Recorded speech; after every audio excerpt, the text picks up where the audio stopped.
The CBS Radio Mystery Theater presents...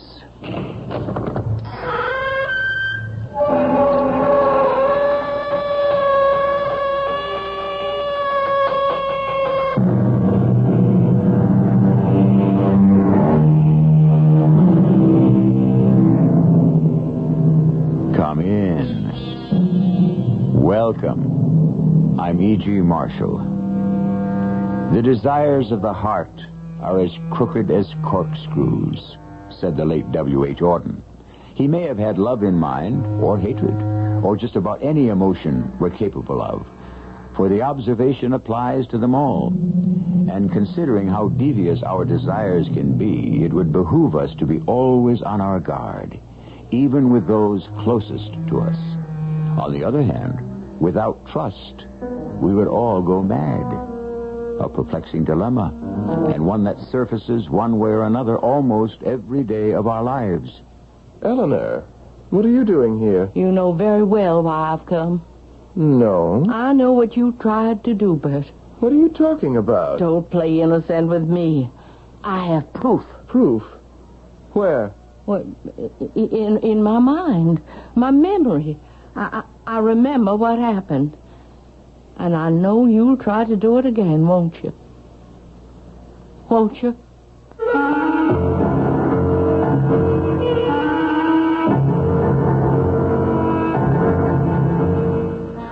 Our mystery drama, Complete Recovery, was written especially for the Mystery Theater by Percy Granger. It stars Mary Jane Higby. I'll be back shortly with Act One.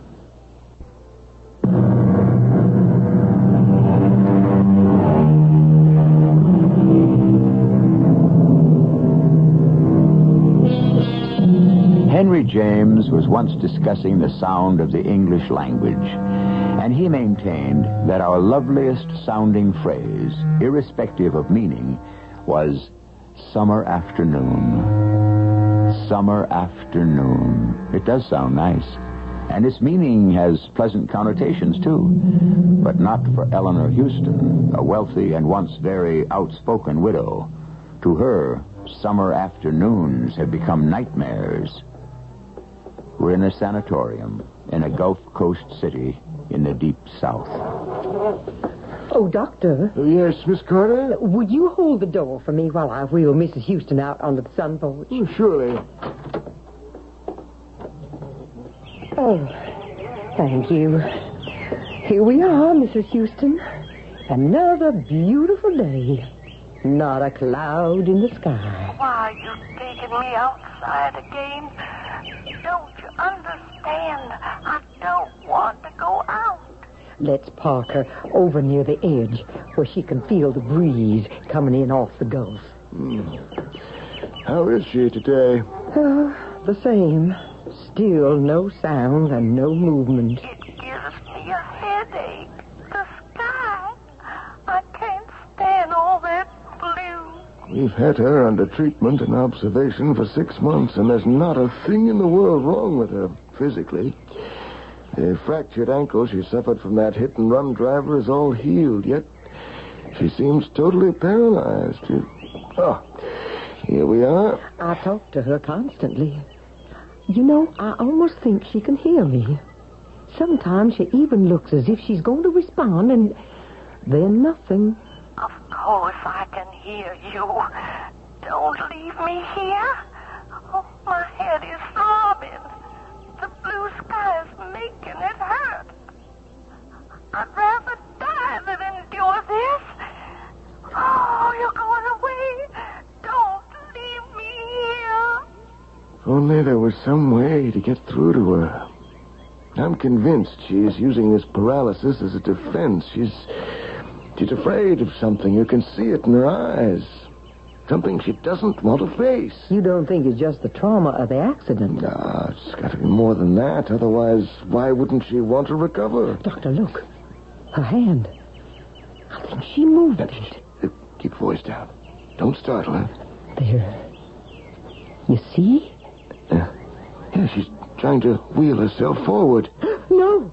She's rolling straight towards the fire escape. Stop her. Stop her, nurse. I can't. She's going over.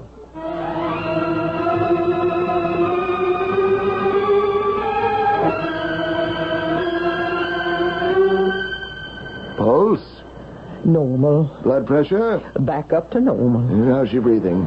Well, it's very regular. Almost peaceful. It's a miracle she didn't break her neck falling down those fire escape stairs. Except for the bumps she took on her head, she seems fine. Oh, did you call her daughter and son-in-law? Yes, they're down at the nurse's station. Doctor. Yes, nurse. What, doctor? Doctor. Well, what do you want? I didn't say anything. Where am I? Doctor, it's Mrs. Houston. Is this a hospital? She's talking. Of course I'm talking. What am I doing in this bed? You don't remember, Mrs. Houston? Oh, of course I remember. I remember I was downtown shopping for a dress for the spring cotillion. And I remember my daughter Rita thought it was foolish for someone my age to still be going to dances. Is that the last thing you can recall? Now, stop this interrogation and tell me what happened. You were struck by a hit-and-run driver. Oh, really? How extraordinary. You've been here for 6 months, Mrs. Houston. 6 months?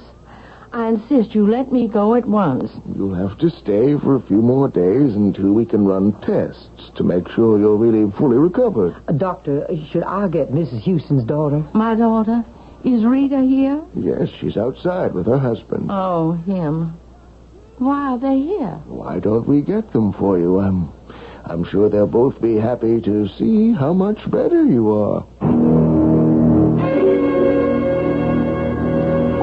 Doctor, why didn't you tell Mrs. Houston the whole story? And risk having her go back into shock? Well, she doesn't remember a thing from the time of her first accident. Evidently, the bump she took on her head this afternoon has knocked out all memory of the past 6 months, including whatever fear it was that was keeping her paralyzed. Dr. James.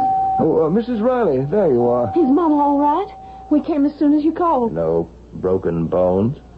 Oh, hello, Mr. Riley. No, in fact, something very interesting has happened. The paralysis is gone. You mean she can move? And talk. She seems completely recovered. Well, I don't understand how that's possible. Well, as you know, it's been my contention all along that Mrs. Houston was suffering from what psychiatrists call a conversion reaction. That is, she converted some mental trauma, probably connected with the car accident, into a physical symptom, the paralysis. Subconsciously, she preferred that to confronting the trauma. Bert, do you hear that? Mama's better. Isn't that wonderful? Doctor, can we go see her? Oh, of course.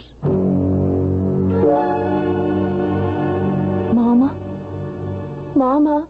Rita, tell them to let me out of here. Oh, Mama, you're all better. Hello, Mother Houston. Now, I've told you 100 times, Bert Riley, not to call me that. Just because you're married to my daughter, that does not make you part of our family. I'm happy to see you seem to be your old self. Well, there's no seams about it. I'm fit as a fiddle, and I want to go home to Amber Oaks at once. Oh, well. What's the matter? Well, I'm afraid the house has been sold. What? Mama, it was so big and so expensive. Amber Oaks is my home. Our family home. The doctors didn't think there was much hope of your ever recovering. Who gave you the right to sell it? Well, the court did. The court. What business it is of theirs? Well, Bert was appointed trustee for the state, Mama, because of your condition. He is a lawyer. Of course, if you're fully recovered, everything will be turned back over to you. If I'm recovered, of course I'm recovered. What about Amber Oaks? Well, we can get you a real nice apartment here in town. And the money you made by selling it? What have you done with it? It's all been soundly invested. I want to see the papers. I want to see everything. Please don't get mad, Mama. Everything is all right. Bert only did what he saw fit. Of course. Only what he saw fit. Well,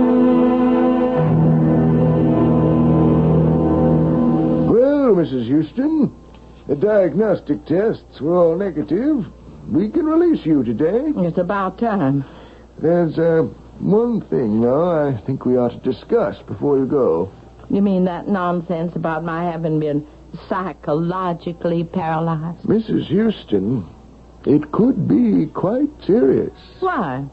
You just said my recovery was complete. Yes, but whatever caused your fear is still there. Even though you have no conscious recollection of the past 6 months, at any moment, something could trigger a relapse. What could? Almost anything. A word, a smell, a thought, something you see. Mrs. Houston, there is something inside you that could kill you. Something you're so terrified of, you've blocked it from your conscious mind. I'm not afraid of anything, Doctor. I've never been afraid of anything in my life. And I certainly have never been terrified.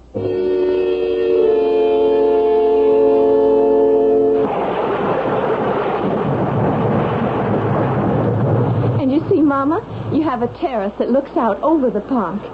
When the rain stops, we can go out there. And there's a full-size kitchen and a separate dining room. A full-size kitchen? Why, the kitchen at Amber Oaks was as big as this whole apartment. I am sorry about Amber Oaks. But Bert thought... Don't tell me what Bert thought. I know better than you what goes through that mercenary head of his. An apartment. We can fix it up nice. Now, what's this room for? Oh, that's the surprise I told you about. Amber Oaks is gone, but I found someone who's going to make you feel at home. Mrs. Collins, you can come out now. Hello, Mrs. H. Amy, our old cook. I called her yesterday, and she agreed to come live here and work for you just like before. Oh, Mama, what's the matter? Oh, why? Mrs. H, what's wrong? Mama! Oh, she fainted.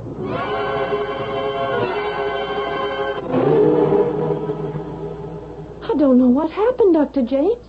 She just passed out. Oh, where is she now? We got her into the bedroom, over there. Good. Now, you wait out here. Let me see her alone. Mrs. Houston? What? Oh, it's you. Rita called me. Can you tell me what happened? Well, I don't know. Rita was showing me this ghastly apartment, and Amy appeared. Amy? Oh, Mrs. Collins. She was my cook at Amber Oaks. Rita's hired her to live in here with me. Oh, yes, I saw her in the kitchen just now. It was Mrs. Collins, then. Then what? Who brought on your fainting spell? Oh, not at all. Her cooking is excellent. It's like a tomb in here with the curtains drawn. We ought to get some fresh air. Rain stopped. The sun is out. There. Now, Mrs. Houston, try to remember what was the last thing... What's the matter? Oh, the sky. Please pull the drapes. The sky? Blue. I can't stand blue. Please pull the drapes. Right here. Oh, that's better. Blue. Is that it, then? I don't know. Mrs. Collins was wearing a blue uniform. I didn't notice. Think, Mrs. Houston. No. Why didn't you want to recover? Why did you want to remain paralyzed? Oh, leave me Do you know alone. you deliberately tried to kill yourself? What? Your accident 2 days ago on the sun porch was no accident. Both the nurse and I saw you trip the brake. The sun porch. You tried to kill yourself, Mrs. Houston. Now, what is it you're afraid of? The sky. The color blue. No, it's not the color blue. That's only the association. What is the truth, Mrs. Houston? What are you terrified of? What don't you want to face? Nothing. Nothing terrifies me, Doctor. I'm not afraid of anything.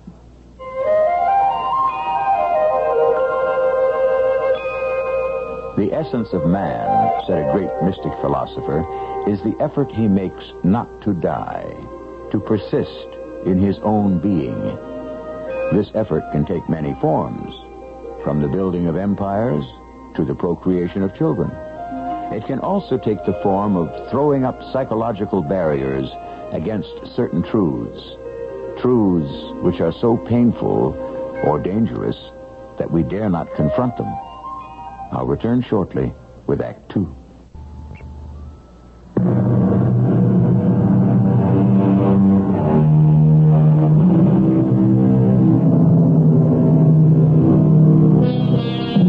There's a lot written these days about how we can all be our own best friends. Would you say that Eleanor Houston is following this advice? She's evidently wrestling with some demon in her subconscious, and according to Dr. James, she was even prepared to kill herself in order to escape that demon. If he is correct, then it must be a terrible thing indeed that she knows and wants to forget. How's Mama, Doctor? Is she going to be okay? For the time being, yes. But for how long, I can't say. She might just as well have a time bomb inside her, yet she refuses to admit it's there at all. Well, at least I found out what it was that caused her to faint. Blue. Blue what? Just blue. The color blue. Sky blue, to be exact. Like Mrs. Collins' uniform. Yeah. Why should a color upset Mama so? Well, I imagine it's associated with her first accident in some way. Can you remember the day at all? Well, was the weather clear? No. I think it was overcast. The rains came up from the Gulf about 6. Mm-hmm. Though what about the dress she was wearing? It was a flower print, not blue. Yes, this is pointless. It could be any one of 1,000 different things.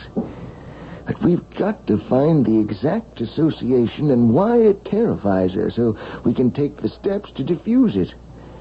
Otherwise, she could have a complete relapse, or worse, at any time. Is there anything I can do? For the time being, I suggest you get her a pair of sunglasses. She thinks sunglasses look cheap. She'll never wear them. Well, she has to, Rita. She has to. How are you feeling now, Mrs. H? Oh, I'm all right. Is Rita still here? No, she's gone home. I brought you some lentil soup. Just set it down. No, I won't just set it down. You're going to drink it. Are you going to start bossing me around again? Well, you're no good to yourself on an empty stomach. All right, all right. Give me the silly thing. Now, you know you'd like it. My Matt, God rest his soul, said it was a meal in itself. Mrs. H! Oh, my head. What is it? Stay away from me. Now, don't you move. I'll get somebody to clean up that soup. I'll just use a towel here from the bathroom. Don't you worry about a thing. I'll have you clean in a jiffy. Mrs. H. Mrs. H, where are you? Why, she's gone.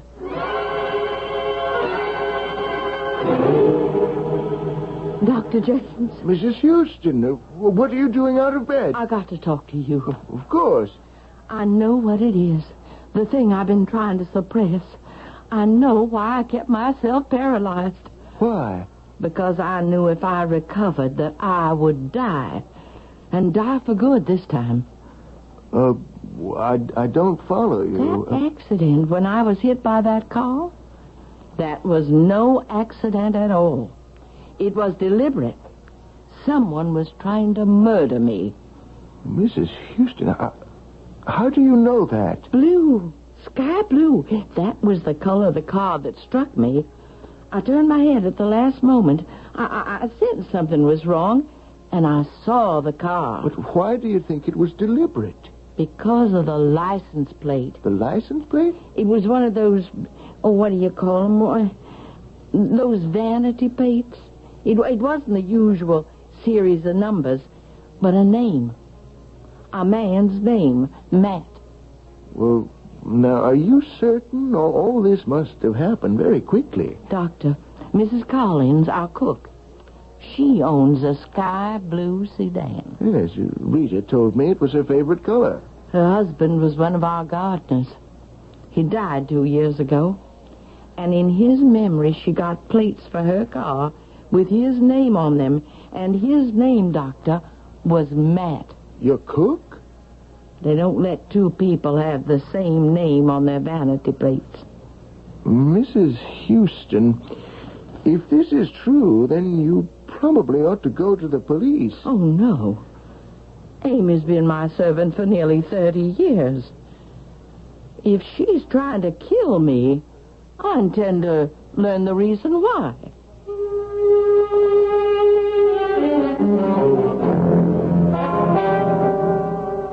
Mrs. H., you're home.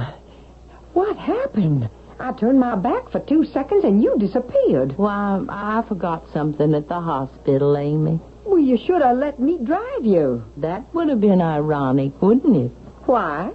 Tell me, Amy, would you have given me a chance to get in the car this time? As opposed to what other time? A time about 6 months ago. What time is that?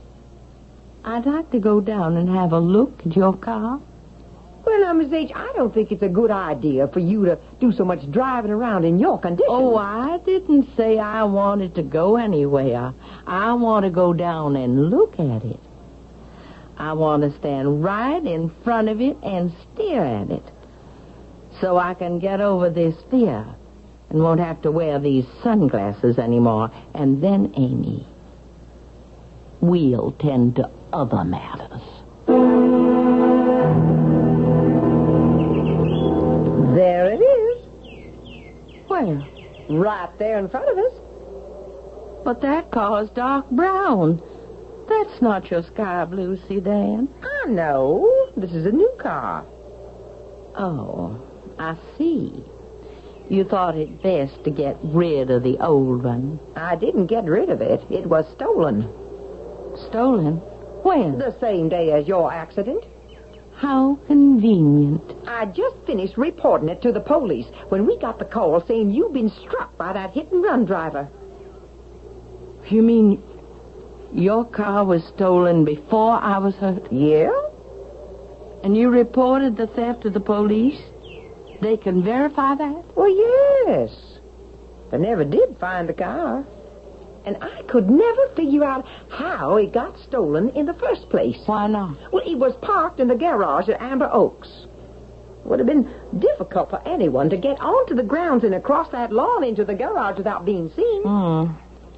Unless they came from the house. Oh, yes, but that would have been even more. Who was at the house that day? Well, let's see, Ramsey, the chauffeur. He was downtown with you. Ollie, the gardener. Anyone else?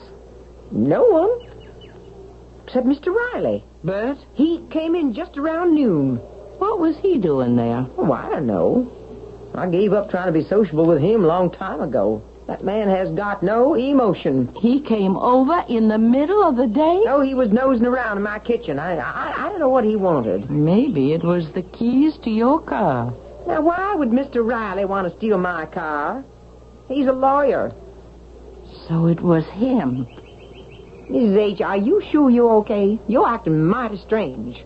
Amy, get back upstairs and start cooking. What? Rita and Bert were kind enough to find me this place. I think I ought to have them over for a cozy little apartment warming and a nice long talk.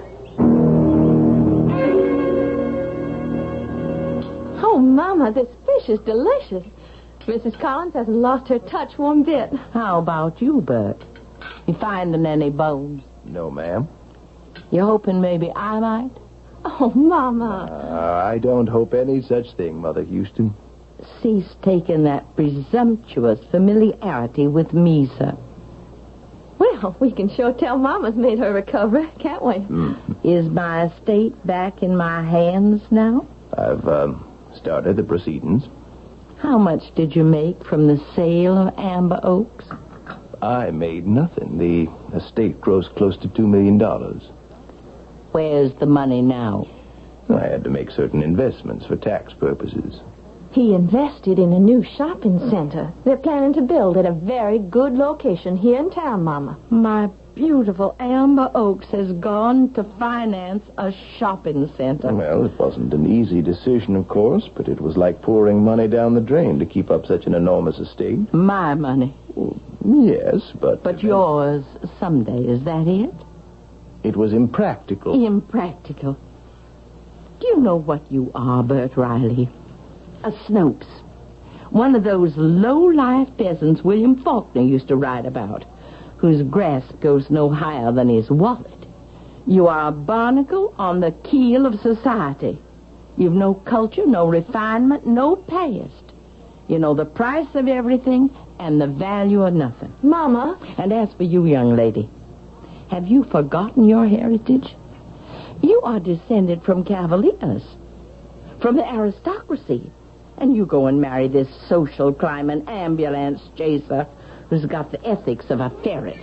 I don't have to stand for this. Oh, yes, you do, Bert Snopes Riley. And you'll have to go on standing for it as long as I'm alive, however much you might wish it otherwise.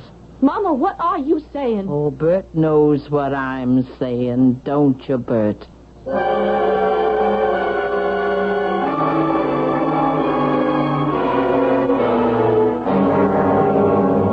Mrs. H., can I clear the dishes now?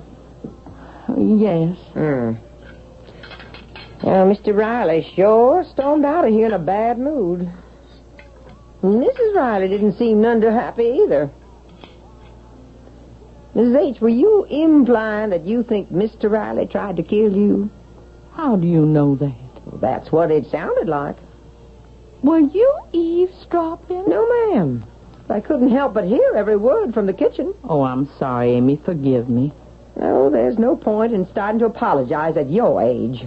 You will help me, won't you? Of course, Mrs. H. I always have. I mean, now, you're my only witness.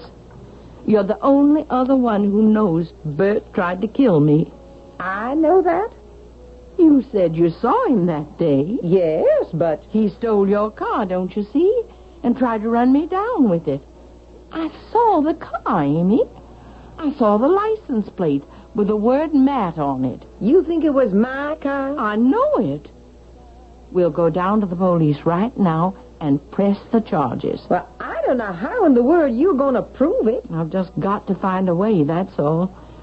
Oh, I gave myself away tonight. He knows I know. It's only a matter of time before he makes another attempt. Well, I'm sure he won't do any such thing. Don't you believe me? He's after our money. That's why he married Rita. But you have no proof. Well, he tried to kill me once, and he's going to try again. I know he will. And how am I going to stop him?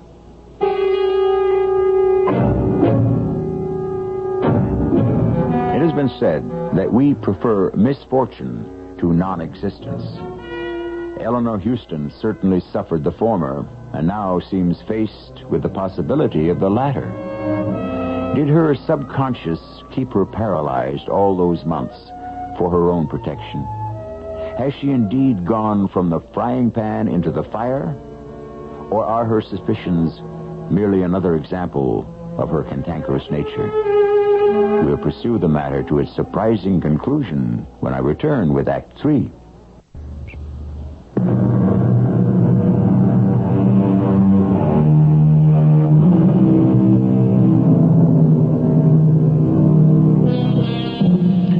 There are, said one expert on the subject, very few unique crimes. Most have been committed before and will be committed again. Certainly, the attempted murder of an older member of a family by a younger for the purpose of securing an early inheritance is no newcomer to the annals of wrongdoing. But the details of our present story make it somewhat unique. In the first place, we cannot be sure murder was even attempted. But assuming it was, the would-be murderer has not been arrested. In fact, he is not even suspected.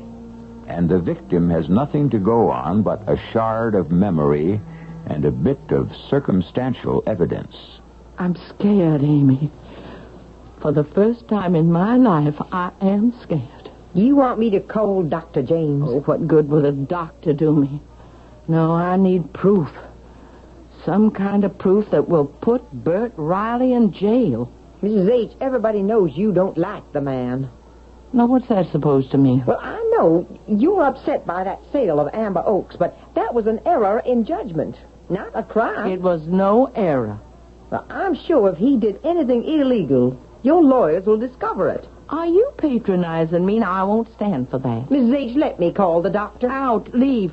I don't need you to live here hovering over me. I'm not an invalid, and I won't be treated like one. I'm descended from the heroes of the Confederacy, and I'm perfectly capable of fending for myself and protecting myself.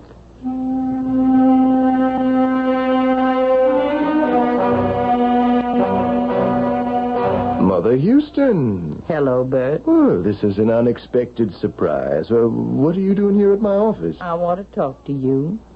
A private talk. Just the two of us. Oh, certainly. And Sally, hold all my calls, will you? Now, we won't be disturbed. I want to talk to you about last night. Last night? You do remember you and Rita came to dinner, don't you? It was a very lovely evening. A very lovely evening. Why, I know there was a little unpleasantness, but that's to be expected in families. Bert, Hmm? I want to make a deal with you. A deal? I want you to divorce Rita. I'm not sure I'm following this. I want you to divorce my daughter. Is my language too straightforward for your legal mind to comprehend? Now, you know I'd do anything I could for you, but... You mean anything you could to me, don't you? Well, no, You listen to me, Bert Riley. I know it was you who stole Mrs. Collins' car.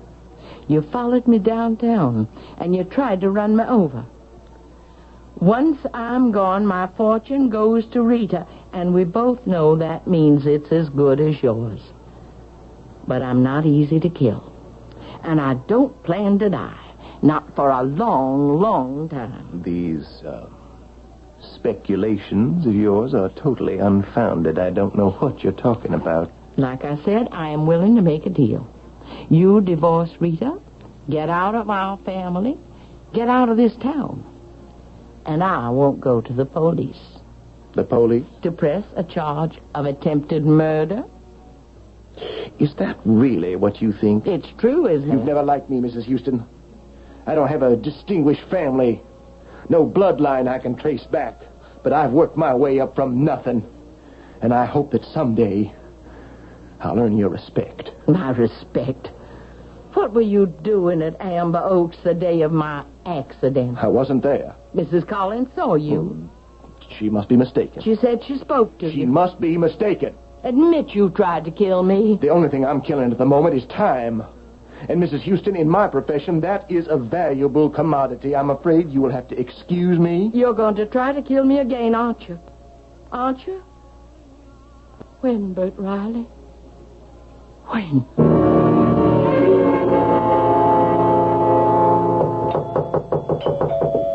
Come in.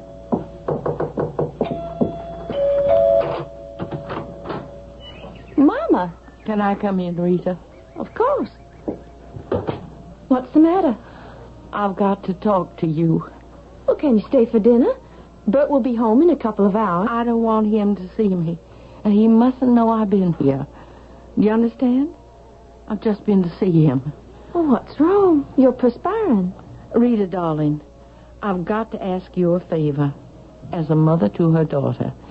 To her one and only loveliest child. You see, I dismissed Mrs. Collins. What? Oh, she's an impossible old woman. But I know I can trust you. Trust me. I want you to come live with me. Come back. We'll fix up the apartment. It'll be just like living at Amber Oaks again. Oh, well, not quite, of course, but we could make it like old times. Mama, what are you talking about? You want me to leave Bert? There. You see what a clever girl you are. Yes, that's exactly it. I can't do that. Of course you can. You must. I'll call Mrs. Collins and try to patch things up. No.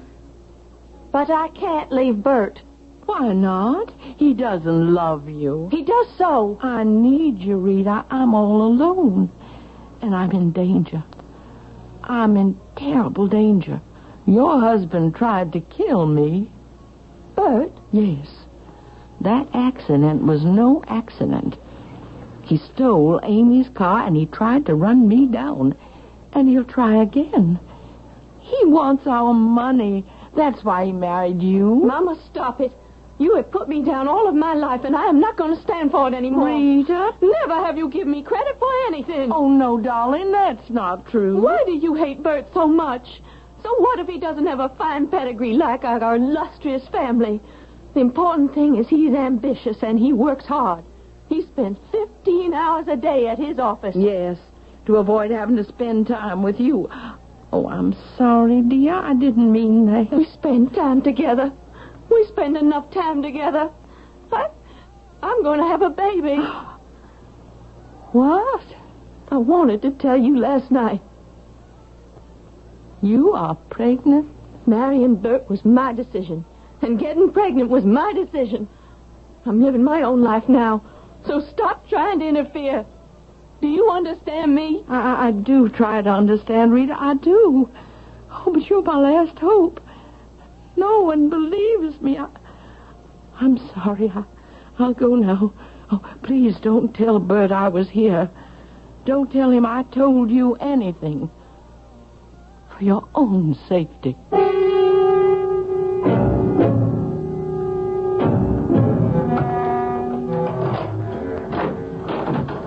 Mrs. Collins? Amy? Please be here. Please. I need you. I'm afraid. Amy? She's gone. The things are gone. I'm alone. Oh, what am I going to do? Honey, I'm home. Oh, Bert, I'm so glad you're home. Oh, I need a drink. Well, what's the matter with you? I'm worried about Mama. No? What's wrong now? She came over this afternoon. I told her we were expecting a baby. Why'd she come here? It doesn't matter. Honey, what did she say to you? I wish she didn't hate you so much. She has this fantasy that you're trying to kill her. Oh? If you ask me, I think her accidents have addled her brain. She told me she fired Mrs. Collins. What? Oh, they had a fight over something, and Mama sent her packing. Maybe I should go spend the night with her. Oh. No. Now, she can take care of herself. But she's all alone in that apartment.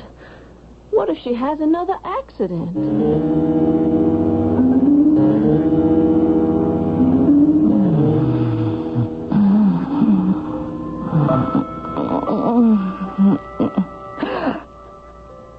Who's there? Mrs. Collins? Amy, is that you? Did you come back? I know someone is in this room. It's only me, Mother Houston. Bert. I just came by to see how you were getting on. It's 3 o'clock in the morning. I know. When I left Rita, she was sleeping very soundly. She didn't even stir. How did you get in here? I took the liberty of having an extra key made when we rented you the apartment. What do you want? Well, I thought we might talk about that deal you proposed this afternoon. No? It's as good a time as any. No, I don't want to talk about it now. Mother Houston, you asked me a question in my office. I feel I should give you an answer. What question? You asked me to admit I tried to kill you. Yes, Mother Houston, I did. Don't call me Mother Houston. It's all going to be academic anyway in a minute. What are you going to do? I'm going to succeed where I failed before. I know I could wait and let nature take its course, but that might take years. Mrs. Collins? She's not here. Of course she is. She's right in the next room. That's not what you told Rita. Rita told you I went to see her. Rita tells me everything. She trusts me. Now, why don't you lie back down? What are you going to do? Smother you with a pillow. Oh. It won't leave any marks. It won't raise any suspicions. No. You are so old. Why do you want to go on living? What's the point? You'd better wait, Bert Riley. I went to my lawyer's this afternoon. What for? When I came home after seeing you and Rita and realized I was completely alone, I did the one thing I could do. I went to my lawyer's and I made out a new will. You're not leaving your estate to Rita? Oh, no. Well, that won't work. We'll simply contest the will. You don't have to do that, Bert. I am leaving everything to you. Me? As soon as I die, you'll get the entire Houston estate, all quite legally. Of course, it's going to look very suspicious. Everyone knows I despised you. Questions are bound to be asked, aren't they? A great many questions. Nothing can be proven. Maybe. Maybe not. Oh, that's very clever. All right, then. I will have to let nature take its course. But I'll get it eventually, won't I? Because you don't dare change that will back. Well, good night, Mother Houston. No. No, I don't dare change it back. What? Don't worry, Mrs. H. He's gone. Amy? Oh, Amy, what are you doing here? Oh, you know I couldn't leave you. Did you just come back? Oh, no. I came back several hours ago. I was going to greet you in the morning with a nice breakfast. So you were in your room? Yes. And it's a shame they don't make buildings the way they used to. I didn't mean to eavesdrop, but I am afraid I heard every word Mr. Riley said. Well, what are you standing there for like a dumbstruck schoolgirl? Call the police. I already have.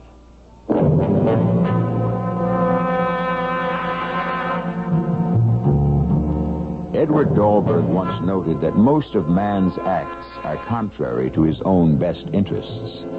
He spoils his own good fortune because he cannot wait for it. Had Bert Riley been content to wait, he could be a rich man today, instead of behind bars. But we are what we are, and all too often we find love is at war with personality. I'll return with a final word in a moment.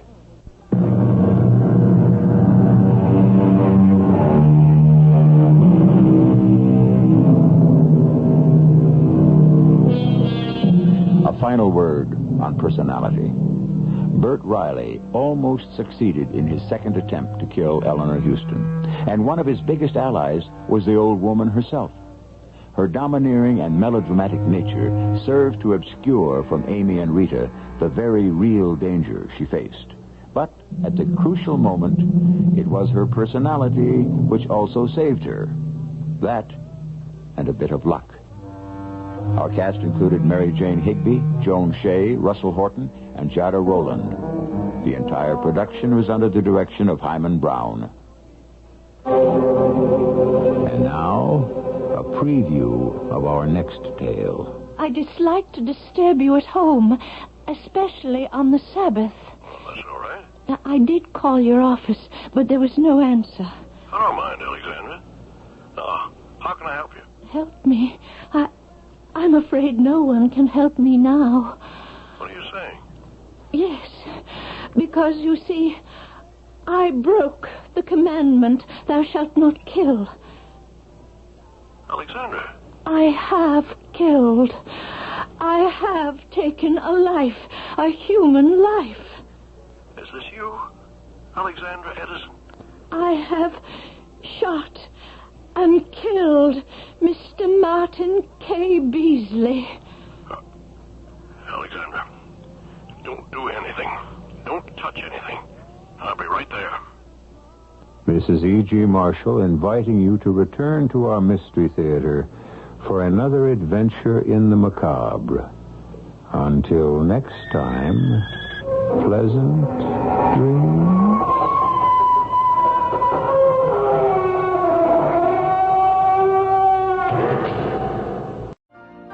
You've been listening to the OTR Gold Network.